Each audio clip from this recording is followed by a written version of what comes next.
If you miss your first intubation attempt, you just increased your patient's risk of a physiologic adverse event by sevenfold.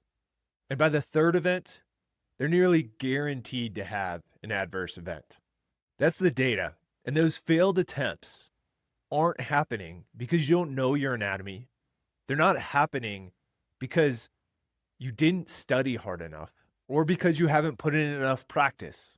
Yes, these things are important, but even the most skilled clinician can fail because of human factors. The invisible variables that turn an expert into someone who makes a critical mistake. I'm Ross, and you're listening to Loud and Clear EMS Guiding Principles. This episode is coming to you from on-site at FastCan, where Will sat down with David Olvera, a guy who has spent over 20 years in EMS and critical care and has spent time leading national research initiatives. But more importantly, he's someone who's dedicated his career to understanding why we fail at high-stakes procedures and what we can do about it. David recently conducted research on challenge response checklists in intubation practice. We often talk about the importance of checklists, but in this episode, we wanted to get into the why and data behind the checklists. This isn't about reading a shopping list, and it's not about covering your ass for documentation. We need to systematically eliminate the predictable ways that our brains fail us when we're under pressure. In this conversation, we're diving into why checklists actually speed up your intubation time instead of slowing it down, the concept of dump kits, a visual checklist that ensures you never reach for equipment that isn't there, and the Heaven criteria, 6 specific factors that predict when you're going to struggle so you can change your approach before you fail. And perhaps most importantly, a personal story from David that drove his work in the first place. Because here's what David has learned. You can be an expert in, say, diabetes management for 20 years and still grab the wrong type of insulin. You can be a top-tier pilot and still crash a B-17 because you forgot to release a single lock. Excellence doesn't protect you from predictable human error. Systems do. That's the gap we're feeling at Loud and Clear. The gap between clinical knowledge and operational execution. The gap between knowing what to do and actually doing it when your hands are shaking and the patient in front of you is crashing. And if you want more personalized help with that outside of these episodes, head over to our website, emspodcast.com/program, and check out our community program, the Paramedic Confidence Builder. This interview is for every paramedic who's ever felt that pit in their stomach before an airway call. Every medic who knows the theory and knows exactly what to do, but struggles with the how and the execution in the midst of the chaos. Hell, we've all been there. So this episode is for all of us. Let's get into it. Here you on 8. You on 8. Okay, you're clear. Stand by for your base. Will here for Loud and Clear, and again, we're at FastCan, and I'm with David Olvera, who just spoke about human factors and intubation checklists. David, missed intubation. What's the risk if our first attempt is unsuccessful? It's interesting. So in the pre-hospital setting, when you miss on your first attempt, there's a 7-fold increase of having a physiologic adverse event. And by the time you make that third attempt, if you haven't changed something or done something, you have about 100% chance of having some sort of physiological adverse event. Wow. You helped conduct a study about the use of checklists in intubation practice. Is that correct? Yeah. Tell me first, what's a challenge and response checklist? So, sometimes when we look at checklists, we think of a shopping checklist, right? And so I know I need to get milk, I need to get bread, I need to get eggs, right? And you have a checklist. But we scroll right past those things, right? And it's a simple and it's a relaxed environment. When we're getting into in terms of airway or we're getting into something more challenging, sometimes we'll skip things. Our eyes will read past things that we thought we read that we didn't. And so a challenge or response is that someone reads something and the other person acknowledges. So they say oxygen on, yes, 15 meters. And they go back and forth to make sure that all the steps are hit.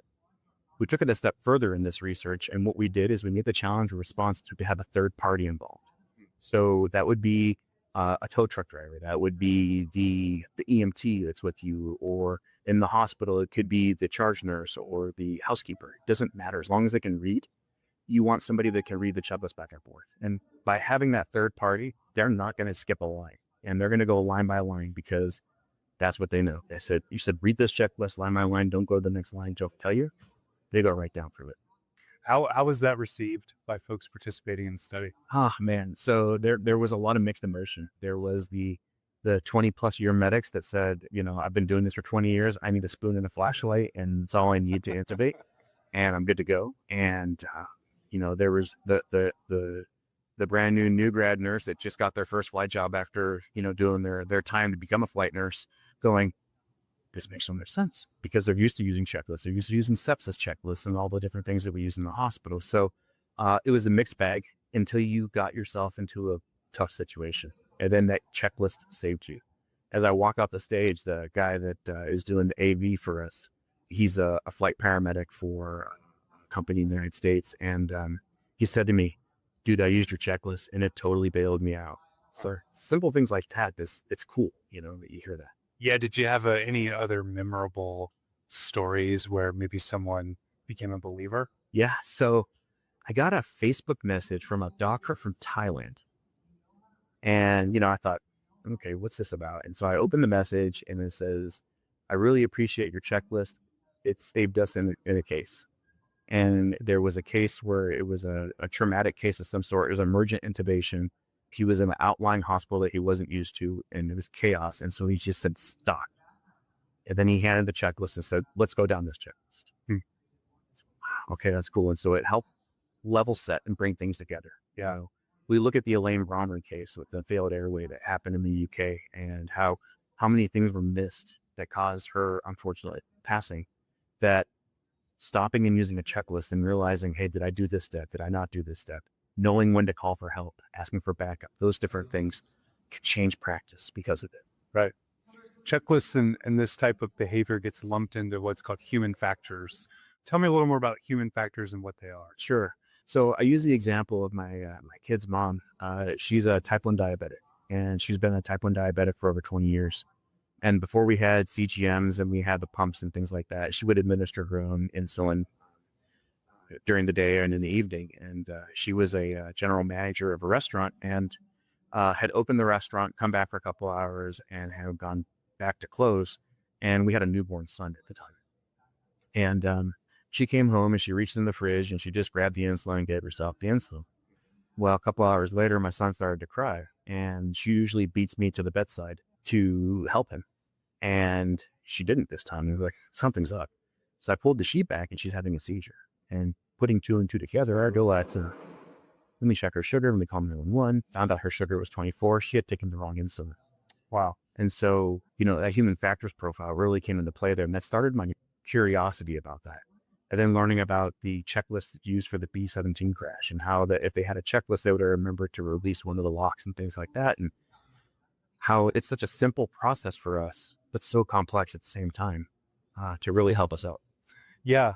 The premise ultimately, the person in your story, she's an expert in diabetes. Ultimately, she takes care of herself. The B-17 pilots, they were top of their field in terms of flying this aircraft, but yet they still make mistakes and error, and that can happen, and almost in a predictable way that we can study and learn from. Yeah. And, I use the ideas of, when you walk into the call, everything isn't perfect in the world all the time. And so there's a good possibility that you have a personal family problem going, or you have, like I said, I forgot to finish and send my homework, and so you're going down the algorithm in your head about something, and then you're thinking in your head, oh, I didn't send that homework in. All of a sudden now you've deviated from what the important thing that you're trying to do. And so it's bringing you back on task by doing that. And it streamlines it to the point where it actually can shorten your intubation time versus prolong it. It's like some people thought it would be.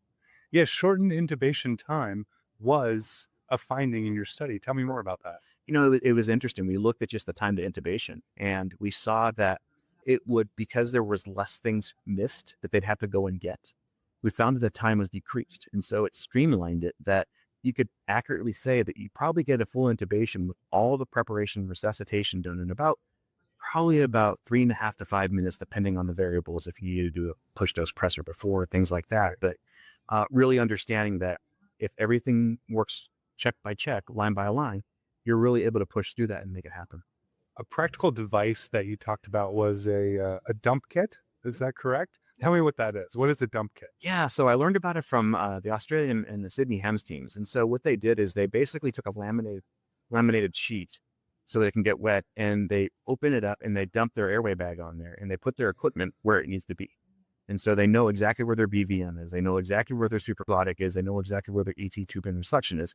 So almost instinctively, they can do it with their eyes closed because they know this is the point where it's at, and I did that when I was in the helicopter, because there was times when I first started to fly that we didn't have MVGs every time, and it was low light or we couldn't have any light on. And so I had to know that if I reached my hand straight back behind my head, I knew that I had nasal cannulas, non-rebreathers, and other airway adjuncts in there. And if I moved to my right one, I knew that I had fluids in that spot.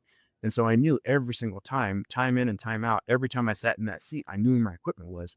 Same idea with this dump kit. It could be anywhere. They could be on the side of a mountain, and they dump their kit, they lay it out, they get it all set, they know what's going on. So implementing a checklist and putting that together just makes it almost like putting Legos together, right? Yeah. It all fits into place.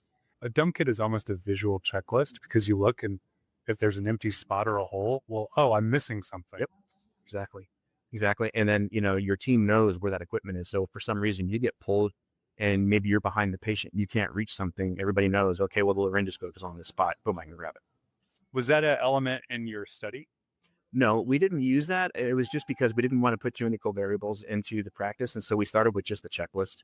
And we had originally done the Heaven criteria and built into that. And then from there, we had sufficient data to show the success of that. And so we want to take it a step further, implement the Heaven criteria in this checklist, and put it together. Yeah, walk me through the Heaven criteria. In a very general form, it's an idea of when to use video, when to use direct. And so you're looking at the different things. So hypoxemia, extreme size, anatomic disruption, obstruction, vomit, blood fluid, exsanguination, and neck mobility. And what we did is we looked at 5 years of data and said, why do we fail at intubations? And why are our attempts missed? And those are the 6 reasons why. Wow. So we said, okay, so then what do we need to do? So, positioning the patient, suction before we intubate, using the salad technique with Dr. DeCanto, the seat collar, we understand that they're in the past, and the data's changed, but in the past, in some of the hospital settings, if a patient has a seat collar on, you have about a 5% chance of having an increase in first pass success by using a hyperangulated blade versus a direct laryngoscopy. And that number has changed since, that was probably 2005 when I first started looking at that data. So it's changed significantly with the new blades and everything like that. But it still shows that if I can't remove that anterior part of the collar, direct laryngoscopy is not going to be my best option. Maybe I either do a supraglottic airway, or if I have video, I use a hyperangulated blade. Right. Well, David, thank you so much. It was great sitting down and talk with you here at FastCan. Nice to meet you, and great talk. Thank you so much. Thank you. Thanks for having me on the show. Yeah. That was David Olvera on human factors and why checklists make you faster, improve the quality of your care, and save lives.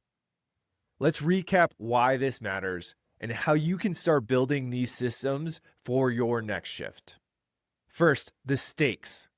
If you miss your first intubation attempt and your patient has a 7-fold increase in physiologic adverse events, and by the 3rd attempt, you're approaching nearly 100% rate of adverse events. Second is the solution. It isn't more training on anatomy. You already know where the vocal cords are. The solution is actually managing human factors. The predictable ways are brains fail under pressure. David's research has helped prove that challenge response checklists with a third party don't slow you down. They actually speed you up. And third, implementation matters. A challenge response checklist requires 3 people: the operator, the confirmer, and a third party who reads each line. That third party, whether it's your EMT partner, the tow truck driver, or the charge nurse, won't skip lines because they're not in the tunnel vision of the procedure. They read what's written line by line. Fourth, visual systems compound your success. Things like dump kits put your equipment in the same place every single time. Your hand knows where the BVM is. You could find your laryngoscope in the dark. Deliberate system design increases consistency, and consistency matters. Fifth, the Heaven criteria gives you objective ways to look for early warning signs. hypoxemia, extreme size, anatomic disruption, vomit, blood, exsanguination, and neck mobility. 6 factors that predict when direct laryngoscopy is likely to be more challenging. Use them to change your approach before your first attempt. And finally, the most important lesson: expertise does not protect you from error.